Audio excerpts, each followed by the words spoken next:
Lately, I've noticed my man cave is missing something. Yeah, it's time to get new seating for my theater room. I went to a local Canadian furniture store, which I can only assume is named after the protagonist of Capcom's Resident Evil 4. And I picked out a reasonably priced and seemingly feature-packed seat set.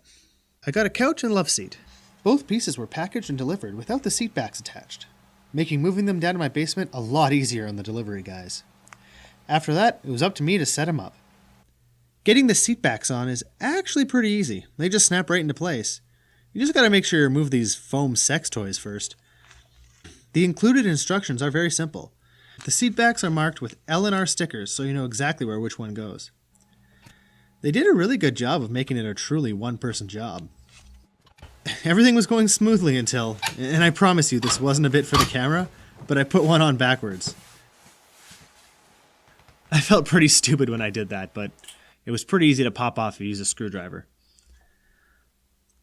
Once I got the seat backs on, the set was looking good. Though I did notice that the center console in the love seat was missing something. There is no mention in the instructions of the console flipping lid needing to be installed. It shows it right there. It's already installed. Luckily for me, it's pretty easy to know what you're supposed to do here. There are 8 screws, and there are 8 pre-drilled holes in the lid. Just do the math. They even included a small screwdriver, but I ditched it pretty early on for a better one. With that done, the set was looking pretty good. But this is where I found my biggest disappointment. As mentioned, this set is feature-packed, and we'll go into all the features shortly. But for now, just know that they all require electricity. So I just assume 2 sets of furniture would mean 2 electrical outlets. And let's take a look. Well, here's the power adapter set for the love seat, and there's 2. Huh. Well, I didn't expect that, but okay. I guess that means there's going to be 2 for the sofa. Well, let's open this one up and see. Seriously? There's 4? So you're telling me that I'm going to need 6 electrical outlets for this one set. And yes, that is the case.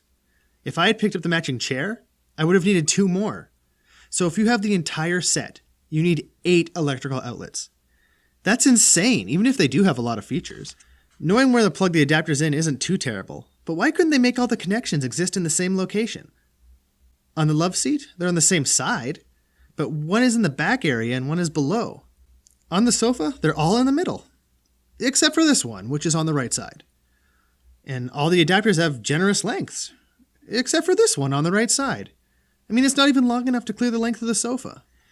And take a look at these adapters. They don't even match. Okay, we have 2 sideways versions, and then here's a traditional one.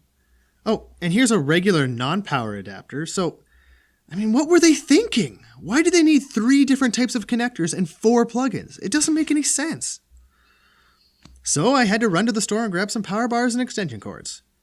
And that's another annoyance, because if the far right cord isn't long enough, the power bar needs to sit directly behind the couch. My couch isn't pushed up against a wall. You can see the back when you walk into the room. And you can't put it underneath because there are moving parts. And if I try to hide it a little bit, it actually gets crushed by the lowering seat. But I guess if it really bothers me, I can get a set of discrete extension cords and fiddle them, make them all well hidden. I mean, you could do it. It's just, I don't feel you should have to buy so many extension cords and power bars for a couch. But that's just me. So with everything powered up, let's take a look at these seats. Undoubtedly, the most eye-catching feature is the blue LED lit cup holders, which can be turned off and on simply by touching them. These are definitely what caught my eye when we were in the showroom. Also lit with blue LEDs are the buttons for the power leg rest and reclining. They glide smoothly and operate fairly quietly, all things considered. I tested out some other power recliners, and these ones are actually on the quieter side. One of the coolest features of this set is the center console workstation, located in the center of the sofa. It has cup holders which can accommodate coffee mugs, and built-in reading lights. Those are pretty handy if you need some extra light and you don't want to turn on your overhead lights. There's also storage space for things like remote controls and power cables. Oh, I almost forgot. Located below the power recliner buttons is a USB outlet for charging. Definitely one of the most functional features of the sofa. You're going to need those USB chargers to keep your device charged when it's connected to the built-in Bluetooth speaker system.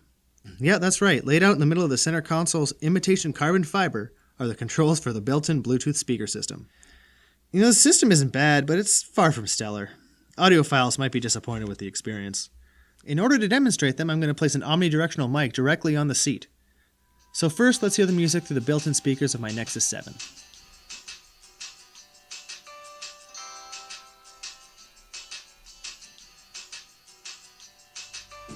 Now the built-in speakers in the couch.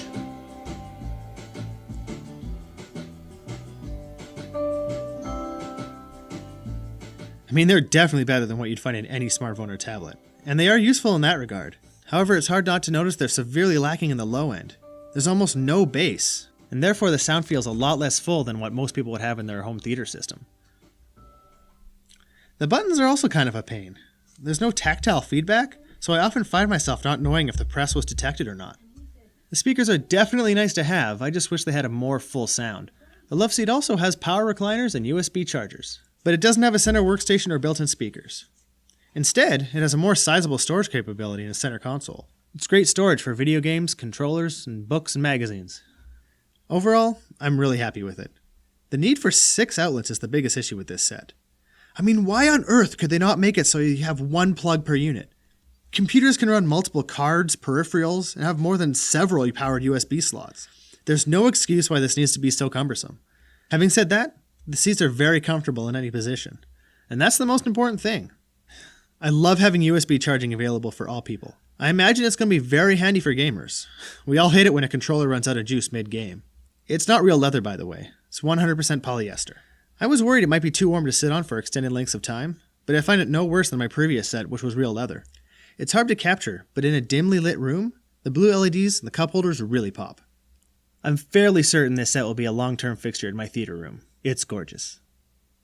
If you enjoyed this video, give it a like and subscribe. We got lots of fun stuff coming, and we could sure use the audience. Lately, I've noticed my man cave is missing something. Yeah, it's time to get new seating for my theater room. I went to a local Canadian furniture store, which I can only assume is named after the protagonist of Capcom's Resident Evil 4. And I picked out a reasonably priced and seemingly feature-packed seat set. I got a couch and love seat.